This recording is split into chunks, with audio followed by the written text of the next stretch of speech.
तहरीक इंसाफ ने election commission का फैसला गैर आईनी करार देते हुए सुप्रीम कोर्ट ऑफ पाकिस्तान से रुजू करने का ऐलान किया। सेनेटर अली जफर ने वाज़ेह किया कि सेनेट और सदारती इंतखाबात मंजूर नहीं किए जाएंगे। उन्होंने इलेक्शन कमीशन के तमाम मेंबरान के इस्तीफे का मुतालबा किया।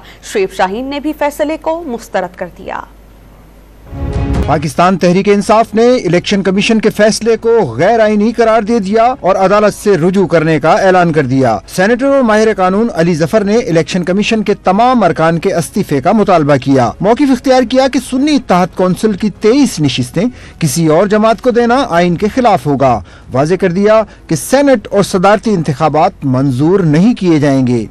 लेकिन अगर ये बात दुरुस्त है कि हमसे लेके हमारा शेयर जो है वो लेके दूसरी पार्टीज को दे दी है, तो ये फिर दूसरी आईनी गलती जो इलेक्शन कमीशन ऑफ पाकिस्तान ने की है। तहरीक इंसाफ के रहनुमा शुएब शाहीन ने डॉन न्यूज से गुफ्तगू में वाज़ेह किया कि इलेक्शन कमीशन के फैसले की कोई अहमियत नहीं है। देखिए, ये तो खैर गलत फैसला किया है, इसमें तो कोई दूसरी राय नहीं है। आर्टिकल 51 वाज़ेह करता है कि जिसकी जनरल सीटों पर प्रोपोर्शनेट शेयर होता है उस हिसाब से मखसूस सीटें खवातीन को और मिनॉरिटीज को देनी पड़ती हैं। ये तो यानी इसका मतलब है कि खवातीन का जो मखसूस कोटा है वो अनअटेंडेड रहेगा, अनरिप्रेजेंटेड रहेगा। ये कैसे हो सकता है? सुन्नी इत्तेहाद कौंसिल के सरबराह साहबजादा हामिद रजा ने कहा कि फहरिस्तें जमा न कराने के हवाले से माजी में मिसालें मौजूद हैं। ये बात अंडरस्टैंड करने की है कि हमने इनको ये बताया था कि 2 प्रेसिडेंट्स ऑलरेडी मौजूद हैं और एक अदालत का फैसला मौजूद है।